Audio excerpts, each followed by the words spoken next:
ఎక్కడ మీద ఎక్కడ మాది రామదేవుడే సార్, వచ్చి చూడండి. మేము బఫర్ జోన్ అంటారు, బఫర్ జోన్ అంటే డేంజర్ అనమాటనంట. డేంజర్ అంటే మేమేమన్నా కరెంటు పక్కకున్నామా, ఇల్లు మాది లేకుంటే ఎట్లున్నామా? కరెంటు పక్కకు లేము, ఎట్లా లేము. స్థలం మీరు ఇప్పుడున్న స్థలం ఎలా కొనుక్కున్నదా లేకపోతే పట్టా భూమి కొనుక్కున్నాము. ఎప్పుడు కొనుక్కున్నారు? ఎప్పుడు 30 ఏళ్ళ కింద కొనుక్కున్నాం. 30 ఏళ్ళ కింద కొనుక్కున్నాం. ఏళ్ళ నుంచి అక్కడే ఉంటున్నారా? అన్నీ ఉంటున్నాము. 50 గజాలు అడవిలాగా ఉండేది. ఒకరొకరు అందరు కట్టుకొని మస్తు డెవలప్ అయిపోయింది. నాకు ఇద్దరు బిడ్డలు పెళ్ళిళ్ళు అయిపోయినాయి. ఇంకా ఇంట్లో నేను ఉంటున్నా. ఇప్పుడు నా ఇల్లే లేదంటే నాకెంత బాధ అవుతుంది. సావనన్న వస్తా కానీ నేను వెళ్ళను. ఈయన ఏదో కాంప్లైంట్స్ కడతా, అది కడతా అంటే తప్పు కదా సార్. మా ఇల్లు గుంజుకొని నువ్వెందుకు కాంప్లైంట్స్ కడతావు? కట్టుకో.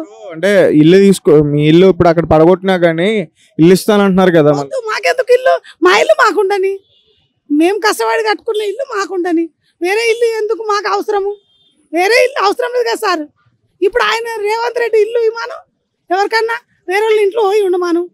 అప్పుడు తెలుస్తుంది ఆయనకి బాధ అనేది ఏందో తెలుస్తుంది కదా. తన దాకా వస్తే ఏ బాధనైనా తెలుస్తుంది. మనం ఆ పింఛన్ ఇస్తానన్నాడు, 550 ఇస్తానన్నాడు. అవి లేవు ఇవి లేవు. బస్ ఒక్కటే ఫ్రీ చేసాడు పుణ్యాత్కుడు. ఆయనకు ఒక బిడ్డ ఉంది కదా, నా అట్లాంటి బిడ్డ నాకన్నా చిన్నది ఉండొచ్చు. పిల్ల అవుతుంది కదా ఆయనకు. నేను బిడ్డలు కలదు, ఆయన బిడ్డలు కలవాడే, నేను బిడ్డలు కల తల్లినే. నాకెంత బాధ ఉంటుంది. రేవంత్ రెడ్డి ఇంట్లోనే మరి నాకు ఇల్లు, మరి ఆయన ఇంట్లోనే పోయి ఉంటా. ఇంకా నేను ఒకదాన్నే కదా ఏడైనా బతికేది. ఆయన ఇంట్లో ఇవ్వను. మరి డబుల్ బెడ్రూమ్ ఇవ్వలేదా? డబుల్ బెడ్రూమ్ మాకు సొంతం ఇల్లు ఉందని మేము పెట్టుకోలేము. సొంతం ఇల్లు ఉన్నోళ్ళు పెట్టుకోవద్దంటే పెట్టుకోలేను నేను. ఎందుకులే, నాకు ఉన్నది 50 గజాలు చాలు. ఇక అది ఆధార్ కార్డు కొడితే మనకి ఏముంది అన్నీ తెలుస్తుంది. డబుల్ బెడ్రూమ్కి ఎందుకు పెట్టుకుంటా నేను? మా ఆయన ఇప్పుడు ఇస్తారేమో. వద్దు మాకు, వద్దు మాకు వద్దు. సావనైనా వస్తా కానీ నా ఇంట్లోకి వెళ్ళా. ఎందుకు వెళ్తా నేను? ఏమన్నా డేంజర్ అంటున్నారంట. ఎందుకు కరెంటు పక్కకుందా మా ఇల్లుకు? కరెంట్ అనుకోని ఉందా? నువ్వు వచ్చి కాపాడనీకే ఎట్లా పడదస్తున్నానా? నువ్వు కాపాడనీకే బఫర్ జోన్ అంటే అది డేంజర్ అంట కదా. నాకు అట్లా తెలుసలేదు అప్పటి నుంచి. బఫర్ జోన్ ఎఫ్టిఎల్ ఏంటంటే ఎక్కడైతే ఈ చెరువులు అయి ఉన్నాయో ఆ స్థలాలని ఆక్రమించుకుని కట్టుకున్న వాటిని ఆ స్థలాన్ని బఫర్ జోన్ అంటున్నారు. మీరు వచ్చి చూడండి సార్ కావాలంటే. అప్పుడు TV9 వాళ్ళకి చెప్పినాం, TV9 వాళ్ళు మంచిగా చేస్తారని చెప్పినాం. ఇంతకుముందు ఆ మున్సిపల్ ఆఫీస్లో ఇచ్చినాం, పెద్ద మున్సిపల్ ఆఫీస్కి పోయి ఇచ్చినాం. ఇంకా TV9 వాళ్ళు రావాలి, అయ్యేవారు రాలేరు. కావాలంటే మీది ఏం టీవో కానీ వచ్చి చూడండి, ఒక్కసారి వచ్చి చూడండి. అరే నిజంగా కదమ్మా నువ్వు ఎట్లున్నావు కదా, పోవాలి అన్ని. ఇప్పుడు కరెక్ట్ అంటే ఇప్పుడు కొన్ని మ్యాప్స్ వస్తున్నాయి బయటికి, చెరువుల్ని పూడ్చి వాటి మీద ఇల్లు కట్టుకున్నారని చెప్పేసి. పంట పండించే భూమి మేము భూమి వాళ్ళ దగ్గర నుంచి పట్టా ల్యాండే కొనుక్కున్నాం. పట్టా ల్యాండ్ కనుక్కొని ఇంటి ట్యాక్సులు అవన్నీ కడుతున్నాం బేట. ఇప్పుడు రామదేవుడల్నే ఉంటున్నా, నా ఇంట్లో నేనే ఉంటా. ఎందుకు పోతా? ఫోన్ రాని మా ఇంటి దాకా ఇంకా రాలేరు. ముందు ఇచ్చారా? మార్కింగ్ ఏమి ఇవ్వలేరు చెప్పారు, నోటీసులు ఇచ్చారు. నోటీసులు ఇవ్వలేరు, ఏమి ఇవ్వలేదు. ఇవ్వలే. ముంగటిచ్చిర్రు అంటే మాకు ఇస్తాడు కదా. మేము మీనుకున్నాము, ముంగట ఉన్నారు అన్నారు. వీళ్ళు వచ్చి ఇల్లు కూలగొడతామన్నారు. మళ్ళీ నిన్ను ఇట్లా పెద్ద లొల్లి చేసినాం. మీడియా వాళ్ళు వస్తే ఈ రోజు రాలేరు, మళ్ళీ రేపు వస్తారు. ఆ కలెక్టర్లు ఉల్టా మాట్లాడుతుర్రు.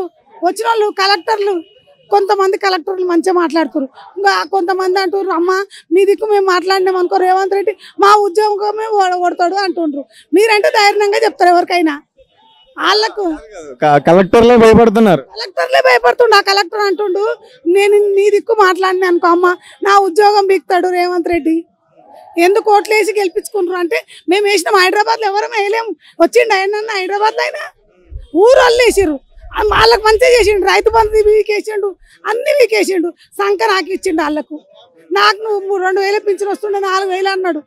4000 మేము కేసీఆర్కి వేసినాం. ఆయన ఉన్నప్పుడు ఆయన కడుపు చల్లకుండా మాకు 200 పింఛని. మరి ఇప్పుడు మరి ఇలా ఇల్లులు కూలుస్తున్నారు కదా, మరి మీరు ఎవరైతే సపోర్ట్ చేస్తున్నారో కేసీఆర్ గాని కేటీఆర్ గాని, మరి వాళ్ళు వచ్చారా మరి మిమ్మల్ని ఆదుకోవడానికి? వాళ్ళు రాలేరు. వాళ్ళు అంటారు ఇల్లు వాళ్ళు పెట్టిందే అది ముందు వాళ్ళే ఇత్తనం వేసిరు అంటారు. ఇక ఇల్లు వాళ్ళు ఇప్పటిదాకా చెప్పింది అర్థం కాలే. వాళ్ళు కేసీఆర్ వాళ్ళు ఉన్నప్పుడే పెట్టిరంట. అది అది కడదాము అని పెట్టిరంట. మళ్ళీ కేసీఆర్ ఏం ఆలోచించిండో గరీబులను ఎందుకు తీయాలని ఆలోచించిండో. ఇక ఈయన ఏదో ఒక పేరు చేసుకుందామని ఆలోచిస్తుండు. ఎప్పుడు ఈ కాంగ్రెస్ ప్రభుత్వం ఇట్లనే ఉంటుంది. 85లో నా పెళ్ళయింది, అప్పుడు ఊత కోసం పోసిర్రు ముస్లిం తెలుగు వాళ్ళు కొట్టుకొని చచ్చిర్రు. ఈ కాంగ్రెస్ వస్తే ఇదే ఉంటుంది. ముస్లిం మనం గొడవ పడాలి అదొకటి అన్న ఉంటుంది. ఇప్పుడు ముస్లిం మనకు గొడవ లేదు కదా, మంచిగా ఉన్నాం బాయ్ బాయ్. ఇప్పుడు ఏం చేస్తున్నాడు, ఇండ్లు వీక్తున్నాడు. ఆడ ఎంత చాలబాదిగాడు చూడు, ఊరు ముండా కొడుకు సిటీలో వచ్చి అన్నరా ఈడ నేను ఇన్నే ప్రభాన్ భావంతో ఎప్పుడు నా తర్వాత కుళ్ళు ఉంటుంది అన్నాడు.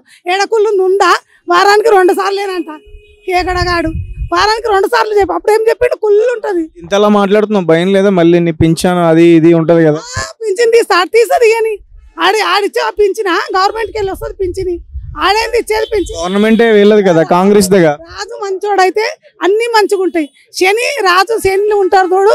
అక్కడ చంద్రబాబు నాయుడు శని మహాత్ముడే, ఇక్కడ ఈ కీడు శనివాడే. ఊర్లు కొట్టుకపోయినాయి, అక్కడ ఆంధ్ర ఎట్లా కొట్టుకపోయింది చూసినావు కదా. మంచి జగన్ని ఓడగొట్టిండ్రు. పబ్లిక్ గూడు పోవాల్సిందే మేమంతా, ఎందుకంటే మంచి వాళ్ళను తీసేసుకుంటే ఇట్లాంటితో గూడవాలి. ఏంది పరిస్థితి ఏంటి? కొడుకింటికి వెళ్తావా, ఎక్కడికి వెళ్తావు? ఏ ఇంటికి వెళ్ళండి, సామానైనా వస్తా. పెట్రోల్ తెచ్చుకుంటా, 1 లీటర్ పెట్రోల్ తెచ్చుకుంటా, ఇంట్లో పోసుకొని అంటి పెట్టుకుంటా అంతే. ఇంకా కొడుకులు లేరు నా బిడ్డలా. ఎవరు చూస్తారు? బిడ్డలు చూస్తారు ఎవరన్నా? రేపు కొడుకులే చూస్తారు. కొడుకులు తీసుకుపోయి అనాథాశ్రమంలో వేస్తారు. నా ఇంట్లో నేను వండుకొని నా పింఛన్ వస్తుంటే తింటున్నా. ముందే కాలు నొప్పులు, ముందు హౌస్ కీపింగ్ చేసిన, ఇప్పుడు చేస్తలేను. ఇంకేం చేస్తా? 50 గజాలు ఉంటుందమ్మా మీ 50 గజాల బిడ్డ, ఎక్కువ 100 గజాలవి కాదు, 50 గజాల కన్నా డబుల్ బెడ్రూమ్ ఎక్కువ పెద్దది కదా. నాకు వద్దు, నా ఇల్లు నాకు కావాలి. అది మా ఆయన నిషాని, నా మొగడి నిషాని నాకే కావాలి. మేము సంపాదించుకుంది కష్టపడి మాకు కావాలి. మాకు డబుల్ బెడ్రూమ్ ఎందుకు లేని వాళ్ళకి? నా ఇల్లు ఎందుకు ఇస్తావు నువ్వు? బీఆర్ఎస్ నాయకులు ఎవరన్నా వచ్చి మీకు మాట ఇచ్చారా, హామీలు ఇచ్చారా? మీకోసం వాళ్ళు ఫైట్ చేస్తా అన్నారా? ఫైట్ చేస్తామంటే ఇప్పుడు వీళ్ళు ఉండరు కదా, ఇంకా వీళ్ళు మాట్లాడుతున్నారని ఎవరో ఒకరు మాట్లాడని అని అనుకుంటున్నాం. ఇంకా కొంతమంది అంటారు ఆయన ఆ సార్ దగ్గరికి పోదాము అని అనుకుంటుండ్రు. కేటీఆర్ సార్ మంచిగా చేస్తాడు కదా మన గరీబుల గురించి. కేటీఆర్ సార్ మంచిగా చేస్తాడు కదా, అట్లా పోదామని అనుకుంటుండ్రు. ఇంకా ఈయన కుట్టే మళ్ళీ కేటీఆర్ సార్ దగ్గరికే పోతాం. Okay, thank you. ఆయన మీరు చెప్పండి సార్లకు, అంత పబ్లిక్ వినబడేటట్టు చెప్పండి. మీరు ఉన్నోళ్ళది ఉంటేనేమో బాగా చెప్తారు, అబ్బో పడేసింది బ్రేకింగ్ న్యూస్ అంటారు. మాదేమో బ్రేకింగ్ న్యూస్ కాదా, పాత న్యూసా? మాదే బ్రేకింగ్ న్యూస్ అనాలి, ఎందుకంటే గరీబ్ వాళ్ళం కదా. మళ్ళీ కట్టుకోము. హైదరాబాద్ ఇల్లు కట్టుకోవాలంటే ఎన్ని పైసలు అవుతాయి బిడ్డ, నువ్వే చెప్పు. లక్షలు అవుతాయి. మేము కట్టుకున్న ఇల్లు ఎంత ఇబ్బంది పడిగా ఇట్టిండొచ్చు 50 గజాలల్లో, నువ్వే చెప్పు. ఆ ఇల్లు ఉన్నదనుకో, నా బిడ్డలు ఇంత నెలకింత పంపిస్తారు. ఇటు పింఛన్ ఇవ్వకున్నా సరే, ఈయన పింఛన్లో మాట పెట్ట, ఈడేం పింఛన్ ఇస్తుండు? కేసీఆర్ చేసిపోయిన పింఛనే ఇస్తుండు. 2000 4000 ఇస్తా అన్నాడు. అక్కడ ఆయన ఇచ్చిండు, చంద్రబాబు నాయుడు ఇచ్చిండు. ఈయన ఇచ్చిండా? ఈయన అదివి లేదు. రాజు మంచోడైతే రాజ్యం మంచిగా ఉంటుంది. రాజు దళింద్రుడు అయితే ఈడు పక్క దళింద్రుడు. కొట్టుకపోతా చూడు. ఇప్పుడు ఇంకా ఎన్ని గొడవలు అయితే చూడు. ఈ కాంగ్రెస్ ఉంటే ఎప్పుడు గొడవలే. నువ్వేమన్నాను 10 ఏళ్ళు హాయిగా ఉన్నాం మేము. ఏం చేయలేడు కేసీఆర్ హయాంలో 10 ఏళ్ళు హాయిగా ఉన్నారు. ఏం చేయలేడు. మరి కేసీఆర్ గెలిపించుకోవాలి. ఆ ఊరళ్ళు ఇప్పుడు వాళ్ళకి రైతు బంధు తీసిండు, ఊరళ్ళకి మంచిగానే పెట్టిండులే, సురుకు పెట్టిండు. కాల్చి కరిసే కాల్చి పిర్రలకు సురుకు పెట్టిండు ఊరళ్ళకి గెలిపించారు ఆయన. మేము ఎందుకు గెలిపించినాడు 2 లక్షలు మాఫీ చేస్తాడు.